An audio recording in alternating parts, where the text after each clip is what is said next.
Stephen Libby. I'm the owner and editor of the Gay Journal. This will be on our website. I'm giving you guys permission to share this on your websites as well, Dr. Wahab and Carley, if you want to, or share however you want to, for educational purposes, promoting your offices, Dr. Wahab. And Carley, if you want to introduce yourself, and then Dr. Wahab. Sure. Okay. My name is Carley Kuehner. I am a midlife trans female. I am born and raised in the Lehigh Valley here. Have a lot of connections and friends. I've been blessed. A very successful business in the Lehigh Valley. And, you know, I'm excited about today's interview with Dr. Wahab on this call today, because I just had a very extraordinary, amazing, you know, feeling and time working with her that I just felt it was, you know, something important to do. And I appreciate, Stephen, you taking the time this morning to talk to us. Of course. Dr. Wahab? I am Dr. Samina Wahhab. I am a plastic and reconstructive surgeon here in the Lehigh Valley. I started my practice 19 and a half years ago after I completed my residency training here at Lehigh Valley Hospital.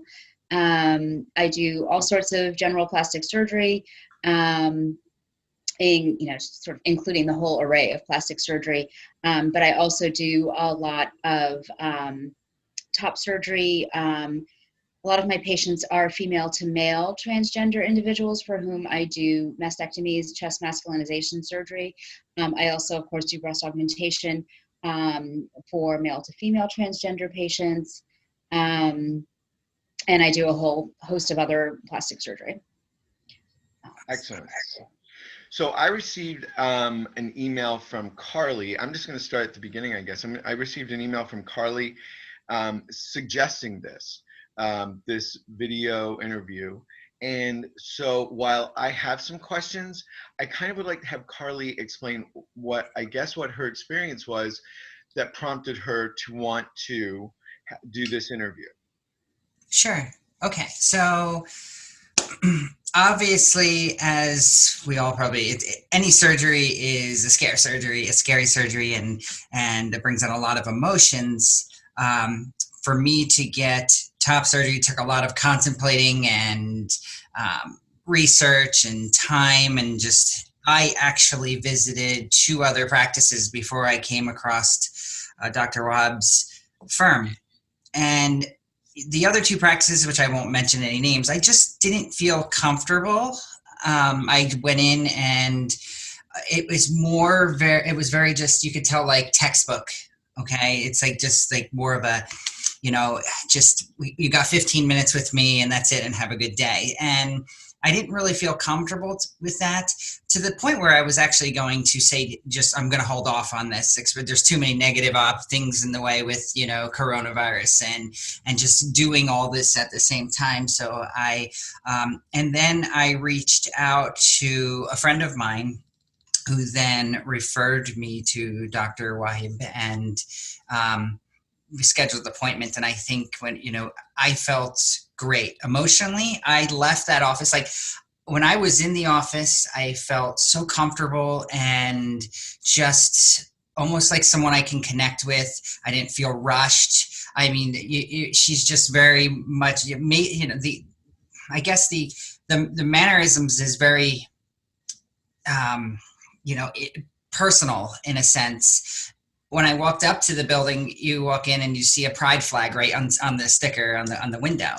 And I think, you know, there's a sense of kind of like a home feeling, I guess you could say, when you kind of see that, you know, you know, the mentality of who the people you're walking into. So, and I totally got that experience. So when I left there, you know, it was just, everything became clear after meeting Dr. Wahab, and for me to move forward with this, to the point where, and it's probably not typical, or maybe it is, but to the point where I actually received her cell phone for questions and concerns and this and that. And she was so responsive of getting back to me. Like literally, I think the doctor profession, because everyone's so business, like the attorney, where you're going to text the attorney and get get something tomorrow, right? If you're lucky. And I think, and you know, she was within like 5 minutes of getting back to me in a text. So everything just, you know, really fell into place. And, you know, at the end of the day, I am extremely happy with the end result. So I'm very happy with it. You don't really see that for the first week, I think, because you're just too emotional on other things. But then once you get past that hump, I was very happy with it. So that's that. And Dr. Wahab, so that's quite an endorsement, first of all. Yeah, it's making me a little teary-eyed. Do you want to respond before I jump in?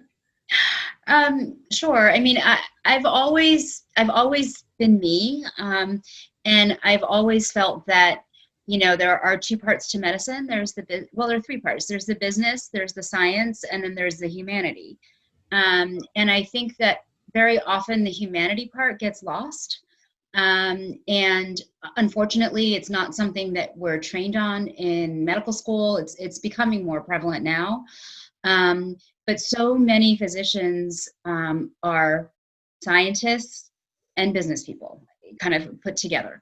But we're not treating an experiment. We're treating a patient. We're treating a human being who needs to be heard and who needs to be understood and who needs to feel comfortable.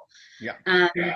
And so my practice has always been that way. I think I guess a little more laid back. Even back when we were designing the latest version of our website, we have a rainbow flag, and the web designer wanted to put on there, "We accept everyone." And I said, we don't accept everyone, we welcome everyone. There's a big difference in saying, you know, I accept this, like I'm okay with this, Yeah. versus saying, come in, we're welcoming you, we're you know, we want you here. And I think that's important, you know, especially for the trans community. I think it's important for everyone, but I think that it's even more important for the trans community. And I've had several instances of people coming in and not knowing me yet, and not being sure what they could or couldn't say, and sort of trying to explain to me their story, and being so hesitant. And I'm look, it's okay. You know, this is me. You can tell me anything. I am with you. You know, I had a patient many years ago, probably 15 years ago, who was a gay man, and he did not reveal that. His emergency contact that I was to call after surgery was his boyfriend for many years, but he didn't tell me that. And when I called, you know, he was kind of very, oh yes, I said, I'm calling to tell you that Tom's surgery went well, everything went well. All of a sudden he just said, oh, thank goodness, I was so worried. And then I went and I talked to Tom, and I said, you can bring him to the office, it's fine. But it's so common in, you know, that there's so much prejudice out there. And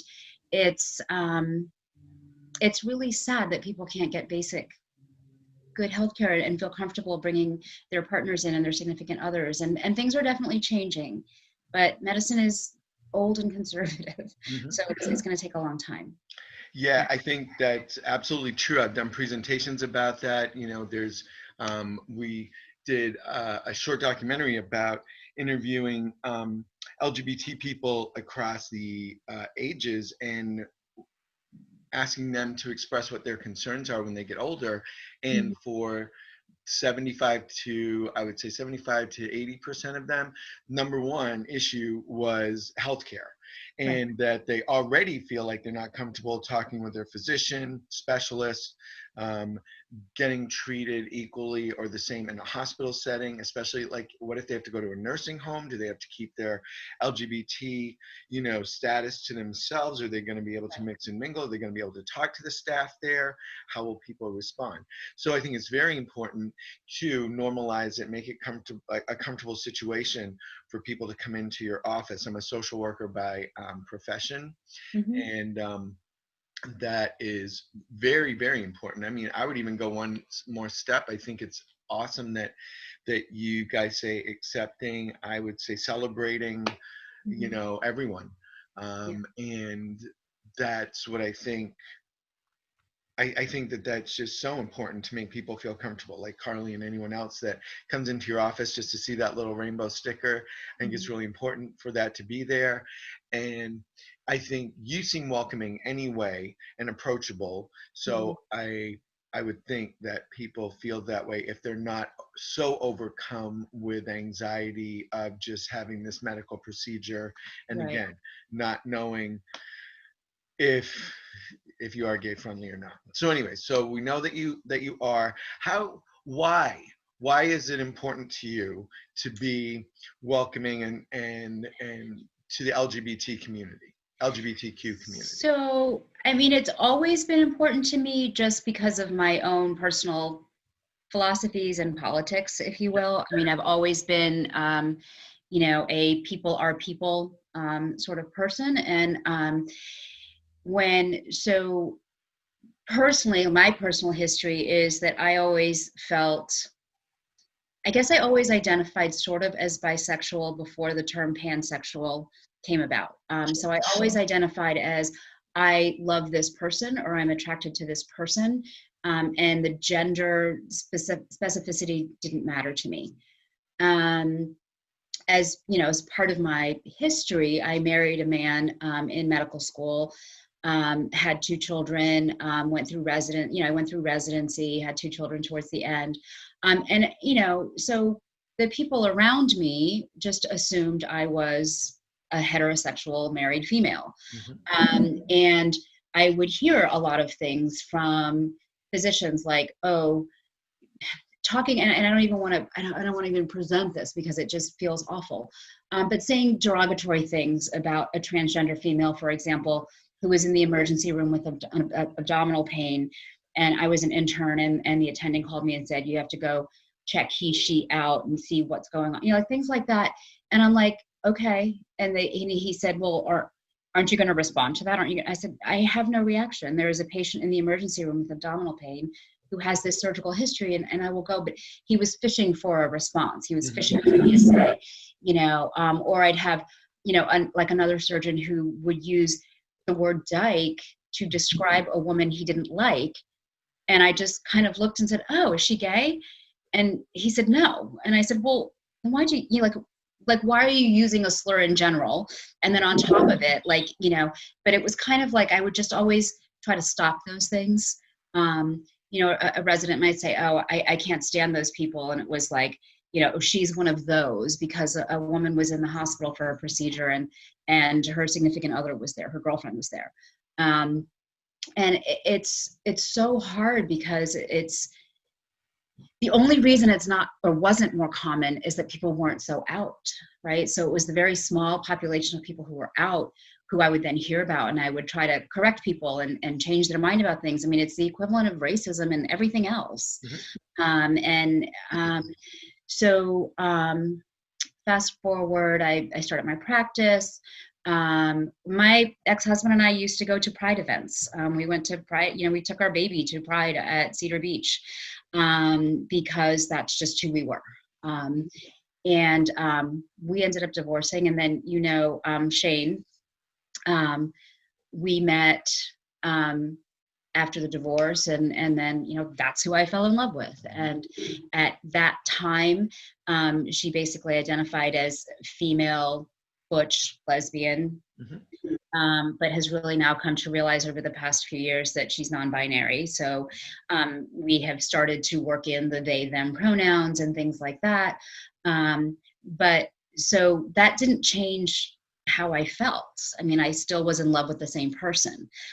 We've had friends who have broken up because they thought they were a lesbian couple. And then one of the people became, realized that he was trans. And then the female eventually said, well, that makes us a heterosexual couple in a sense. I'm a lesbian, so this is not good for me. Like all these different things. So I don't know, it's a very long story. You can edit that as needed. And we can talk more about it over martinis at a happy hour when this pandemic is over. Absolutely. So I think, not to get off onto a different track, but I did want to comment that I think that pansexuality and non-binary, I mean, it seems that I don't know, it seems like that's the way things are going a little bit, the more that I read, especially about younger people that are coming out or realizing that they're maybe just not heterosexual, and or they don't want to define themselves by words that have been created a long time ago that don't necessarily fit anymore. Right. We're trying to compartmentalize or box people, label people. Right. And they the word sex is always integrated into that, right? Like heterosexual, homosexual, transsexual, whatever, all of those things, but it's not about sex. It's about human emotion, it's about who you care about. And I think that is definitely changing. And even like through medical school, even college a bit, I always thought that there aren't fine lines in dividing things between who you're attracted to and who you're not attracted to, this is a cisgender male or female or whatever. I think that there is a broad range of human sexuality that has become narrowed by societal rules, and what is accepted and not accepted. And then people end up sort of following that narrow path, whether it's, you're straight and this is what you're supposed to do. I hate the word straight, but you're heterosexual and this is what you're supposed to do, versus you're homosexual and this is what you're supposed to do, right? And even people, I've had so many people say, oh, like bisexual men just haven't realized they're homosexual yet, like those kinds of things. And I don't think it has to be a specific path. I think that there's sort of a range. There's a rainbow, and it's a matter of what you're willing to accept within yourself as part of that range. I totally agree with that. Carley, do you want to weigh in on this? Yeah, absolutely. I totally agree with that. What Dr. Wahab was saying. I'm on the cusp of generations, I think, where the switch over and me, I have a lot of close friends who are either non-binary or gay or heterosexual. It's just being on that cusp, I think, has helped that, because I've been part of, I guess, the movement, the change as far as the acceptance side of this. I'm not from the 60s or 70s period where I think it was a little more challenging than it is right now in 2021. That's not to say we don't have issues, but I just think that slowly there's becoming more adaptive and acceptance in the community. Now, I just want to speak for what we know in this area, right? In the New York City and the city areas. Like, I know some people who really do struggle out in, other states. Due to rules and regulations, I guess you can say, and acceptance. But I think, in a sense, subjectively, we are fortunate here in the Lehigh Valley to a degree to be able to enjoy Pride events and even to go to New York City or Philadelphia Pride again, back, when we can. It's like group events, there's church events, centers. There's just a lot of support here. I think, than other states. So, but totally agree with you. Yeah. What else would you like people to know that might view this video? Either Carley, you about, what you've experienced, maybe either leading up to visit Dr. Wahab or since. Like, I guess that's a really good question, is going in to visit with her, having the surgery, and then it's been, what, a week and a half since then? A little over 2 weeks. Yeah. 2 weeks. Mm-hmm. And so what are your thoughts since you've been home, since you're healing? I remember when you first came home and you either texted or emailed or something, you're like, I can barely move, I can't do anything. And now you look absolutely lovely. You look like you're in great spirits. You look like you're comfortable, and you're able to work.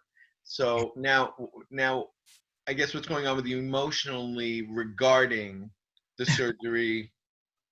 So I will tell you this, I reached out to several people prior to this surgery, and I even have a voice recording because I couldn't touch base with someone. So she left me a voice recording, and seriously, the consensus was like, this was supposed to be so easy. like they were just kind of going off like, this is going to be easy for you. Just take your meds and you'll be fine. Like, just make sure you take the pain pills. And it was just easy. And however, it's after the fact that I reach out to some mutual people I think we all know. And I was like, that sucked. That was actually harder than I expected. And then now everyone's saying, yeah, well, I didn't want to tell you about this one friend I had, right? Or this and that. But the first 2 weeks, I feel, I'm a very active person. I'm on the go. I'm constantly doing something in life, and holding me back for one day is a big deal, just to kind of tell me to stay in bed for a whole day. That's a big deal. I need to get back to work. I need to do things. I'm a provider. I'm just like, I just have to stay busy. So, I think the most important thing is just give your body time to heal. Just take that week. I mean, it was the first week probably in 20 years of doing business that I didn't even open the laptop, surprisingly. I had no desire. And if I did, I was on a pain pill and I couldn't even think straight. So I was like, but being that, I feel like at the end result here, yes, I'm extremely happy. I could finally look at myself in the mirror, because I will tell you, after being on anesthesia and them blowing, the oxygen going through you, I just felt kind of disgusting, I guess you could say, in the mirror for a little while there. And now coming back down, I'm, back on the treadmill and slowly working out again, not too hard, just, getting back in the swing. It's, I'm very happy when I look in the mirror finally. And, I feel like, although I respect patients and doctor boundaries, I guess you'd say, I haven't texted her since I was going through the process. I feel like after all this, somehow I've connected with a friend, I guess, that I could always reach out to in the future and questions. I know that Dr. Wahab is starting a new service and newer practice I'm kind of excited to do. So, but overall, it was really great. And I don't even want to consider these, I think, what did you say in the beginning, Stephen? Like, this isn't a plug. I mean, this is my genuine approach to, especially the Lehigh Valley area, to bring awareness to someone that I didn't even know about. Mm-hmm. And I think that Dr. Wahab can certainly help a lot of people in this area and make them feel comfortable and, for the next stage of life. And I don't mean to make this long-winded. I feel subjectively, going through the process and being trans, there was a lot of milestones I've gone through. There was from, attorneys, therapists, doctors, these license, Social Security, passports, right? All these milestones of emotions that, in order for me to mature, I'm glad I went through. Although it took a lot of time. If you look at the time of when I first started my transition, probably about 6 to 8 years ago, somewhere in between there. I mean, practically my whole life in a sense, but really kind of just said, okay, I'm doing this about 6 to 8 years ago. There was a lot of milestones, and it's really nice to include this as yet another happy milestone in my life.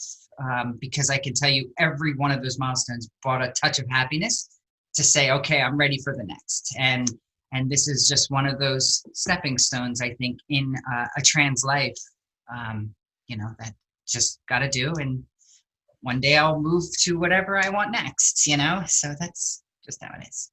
But, so Dr. Wahab, how does it make you feel hearing what Carley just said, but also knowing that, when people come in, this is part of their dream, that they've had to see themselves as they know that they truly are, right? And so how does that make you feel that you're able to help them accomplish that?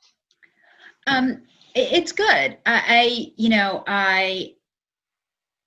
My most important thing is always patient satisfaction. Like, if my patient's happy, I'm happy. But I'm also a perfectionist and a little hard on myself, in that I tend to not drink in those compliments and those good feelings. Like, okay, this is my job. Like, in my job is to make people look a certain way and be happy about it and have good results.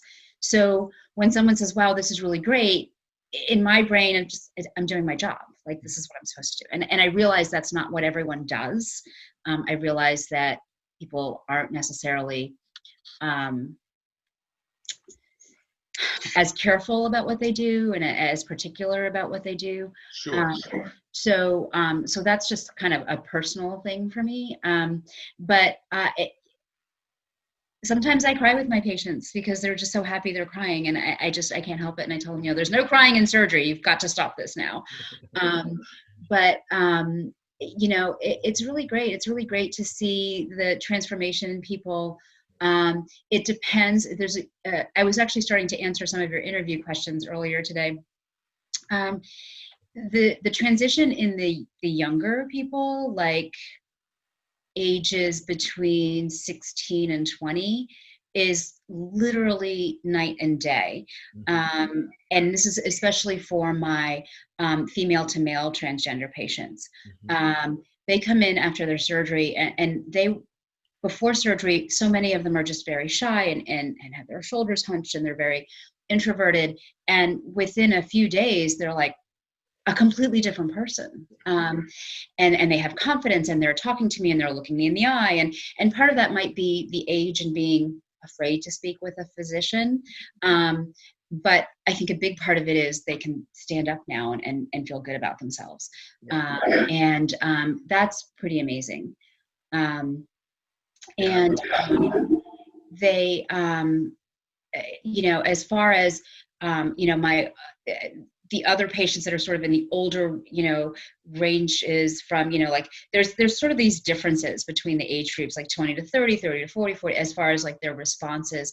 But overall, people just feel like they're in their true bodies. They have a lot more self-confidence. They are just, they're excited. When I tell them, like when I tell Carley that she can stop wearing her surgical bra, that's going to be another little milestone, a little tiny one, that's going to be like, yay, I can go out and, buy fancy, pretty things and things like that. When I tell my male patients that they can stop wearing their postoperative garment or binder, it's like, oh my God, I can throw a t-shirt on without anything underneath. I don't have to squish these down and bind anymore. And I can just put a t-shirt on and walk around. I've had patients say they were so excited for summer because they could be on the beach with their shirt off. And, it was never a possibility. Right. So it's pretty amazing. It really is. I get so many thank you cards and, things like that. Just people have said that it's life-changing. And I often will be quoted to say, I don't do a surgery that saves anyone's life, right? Everything I do is not really like, you're not going to die if you don't have it.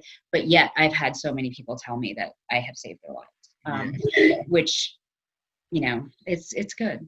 Yep. I mean, I'm not minimizing anyone that wants to come in, and have an enhancement that they've been thinking about for 5 years, but also with trans people that have felt like they are born the wrong gender for their whole lives. It really just has to be life-changing to actually see it come to fruition and be able to live that honest, your best self and honest life. So absolutely. It's Carley, very different. I was going to say it's very, very different. Yeah. It's and I feel this kind of special bond. And I'm not saying that I don't feel I all of my patients, I always say they become like my children. Once I've operated on you, you're my responsibility. And that's just how it is. But I think it's even more so with my transgender population, because there has been such a fight to get to where they are. Yeah. I want to help support that. Yeah.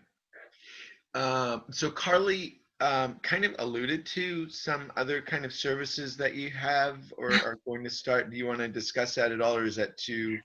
Sure. We're doing we're getting a neograft hair transplantation system. Oh, okay. Explain what that is a little bit. So that is hair transplant for balding areas, receding hairlines, things like that. I don't know anything about that. Where hair is taken from the back of the head where there's typically thicker hair, and then transplanted. Now in the long ago past, like 25, 30 years ago, there were the hair plugs, right? And some of us remember seeing those where they took actual, big chunks of hair, and that did not look good. And so when I trained, we did 1 to 3 follicle grafts, which was very painstaking, where you would take off the strip of hair and then you would have to sit under a microscope and cut these little single grafts and then plug single grafts in to make it more natural, because of course the hair plugs did not look natural. NeoGraft has come up with a system that sort of streamlines that process with harvesting the hair follicles individually and then transplanting them individually. So we have just purchased the equipment and we're getting ready to ramp up on that. So how long does that process, how long do you think that process takes? Is it multiple visits? And it depends on the amount of hair loss.